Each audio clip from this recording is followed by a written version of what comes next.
नमस्कार दोस्तों, मैं हूं रवि। स्वागत करता हूं आपका आपके अपने YouTube चैनल मैथ मॉनिटर में। तो आज की इस वीडियो में हम लोग सीखेंगे वर्गमूल निकालना। हम लोगों ने आप लोगों ने तो √9 का वर्गमूल जानते हैं कि √9 का वर्गमूल जो होता है वो कितना होता है, 3 होता है। लेकिन अगर आपसे पूछ दे √10 का वर्गमूल कितना होता है, ठीक है दोस्तों, √10 का वर्गमूल कितना होता है, तो आज के इस वीडियो में हम लोग इसी प्रकार के प्रश्न पे बात करेंगे। परफेक्ट वर्गमूल के बारे में आज हम लोग बात नहीं करेंगे, जो नॉन परफेक्ट है उसके बारे में बात करेंगे।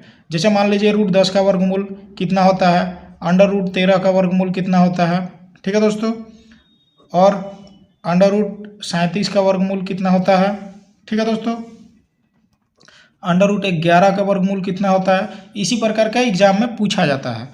तो आज का यह वीडियो शुरू से लेकर अंत तक देखिएगा ताकि इस प्रकार के प्रश्नों को बनाना आप लोग सीख जाएं और एग्जाम में इस प्रकार के प्रश्नों को आप अच्छे से कम समय में सोल्व कर पाइएगा, ठीक है दोस्तों।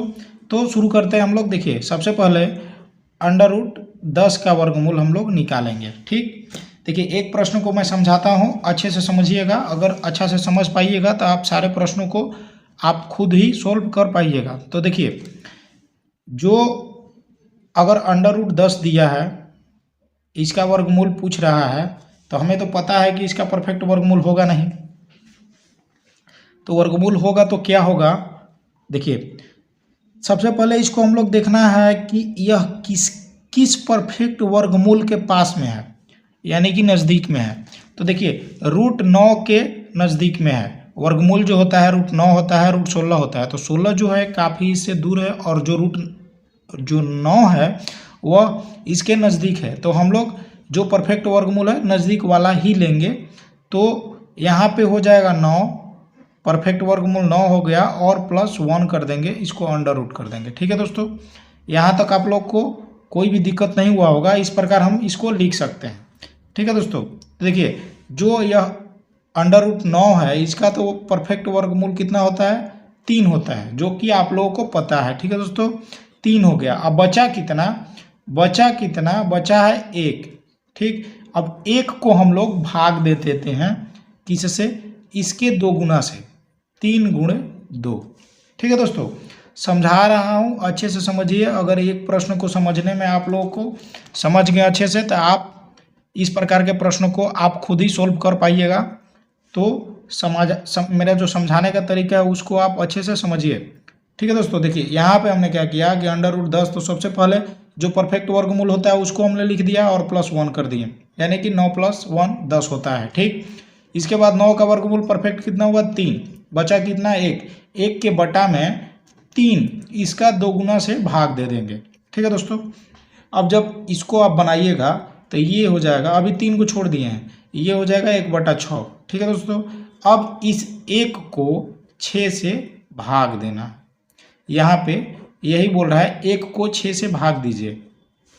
ठीक, 1 तो 6 से कटेगा नहीं, तो यहाँ पे हम लोग 0 बैठाते। जब 0 बैठा देते हैं यहाँ पे पॉइंट लगा देते हैं। ठीक है दोस्तों, यहाँ पे पॉइंट लगा दे। आप इससे पहले एक 0 लिख सकते हैं। ठीक है, अब 6 से जब इसको भाग दीजिएगा तो एक बार में कट जाएगा। ठीक है दोस्तों, बचा कितना, 4। ठीक, इसके बाद फिर एक 0 यहाँ पे बैठा देते हैं। तो जब देखिए एक बार जब पॉइंट लग गया 0 बैठाने के चलते, तो आप कितना भी 0 लगाइए, उसके बाद फिर पॉइंट आपको नहीं लगाना है। ठीक है दोस्तों, अब 6 से 6 बार में गया कितना, 36। ठीक, बचा कितना, 4। ठीक है, ये तो कट गया। फिर इस पे जो 0 लगाइएगा, फिर ये 6 बार में जाएगा। ठीक है दोस्तों, तो जो पॉइंट के बाद आता है 2, पॉइंट के बाद 2 ही अंक रखना है। पॉइंट के बाद 2 ही अंक रखना है, ज़्यादा नहीं लिखना है। एग्जाम में जो ऑप्शन देता है 2 ही देता है। ठीक है दोस्तों, अब हमारा आ गया 0.166। ठीक, यहाँ पे हमारा 3 निकला हुआ है, तो हम क्या कर देंगे, 3.16।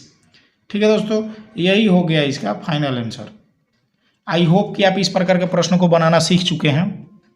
देखिए, इस प्रकार के एक और प्रश्न को देखते हैं ताकि आपके जो भी थोड़े बहुत डाउट होंगे वो सारे डाउट क्लियर हो जाएंगे। तो देखिए, एक प्रश्न जो है, मान लीजिए आपसे पूछ दिया √38 का वर्गमूल निकालिए। ठीक है दोस्तों, सबसे पहले हम लोग देखेंगे कि यह किस परफेक्ट वर्गमूल के पास में है तो 36 के पास में है। 36 का वर्गमूल कितना होता है 6, तो हम लोग लिख देंगे 36 और +2, ठीक, ये हो गया 38। ठीक है दोस्तों, अब इस 36 का जो परफेक्ट वर्गमूल होता है वो तो 6 हो गया, अब बचा है 2, तो 2 को हम ज्यों का त्यों लिखेंगे, फिर बटा में इसका डबल करके लिख देंगे 6 गुणे 2। ठीक है, यहाँ तक आप लोगों को कोई दिक्कत नहीं हुआ। अब इस आप 2 से 2 को कटा दीजिए, बचा कितना 1/6। ठीक है, 1/6, फिर वही क्रिया करेंगे, इस पे 0 लगा देंगे। ठीक, यहाँ पे जब यहाँ पे मैंने बताया जो भाग देने का तरीका जो होता है 6 को 1 से भाग देना है, तो यहाँ पे हमने 0 बैठाया तो यहाँ पे 0 पॉइंट कर देंगे। ठीक, 6 कम 6 बचा कितना 4, फिर 0 हो जाएगा, 6 आ गया 36, ये हो गया 6, ये बचा 4 और ये कट गया। ठीक, हमको 2 अंक तक ही लेना है, 2 अंक हो गया। यहाँ पे हमारा कितना आ गया 6 लिख देंगे और पॉइंट लगा के इस 1 और 6 को लिख देंगे। ठीक है दोस्तों, इसका यही आंसर आ गया। ठीक, देखिए एक और प्रश्न को देखते हैं। मैं आशा करता हूं कि आप इस प्रकार के प्रश्नों को बनाना सीख चुके हैं। अब एग्जाम में अगर आपसे इस प्रकार का प्रश्न पूछे तो आप अच्छे से और बहुत ही कम टाइम में इसको बना पाइएगा। ठीक है दोस्तों, अगर आप मेरे चैनल पर नए हैं तो मेरे चैनल को सब्सक्राइब जरूर करें, लाइक करें और कमेंट कर हमें ये बताएं कि आपको किस टॉपिक पे वीडियो चाहिए, और अपने दोस्तों के साथ भी शेयर करें ताकि यह सारी जानकारी आपके दोस्तों को भी मिल सके। ठीक दोस्तों,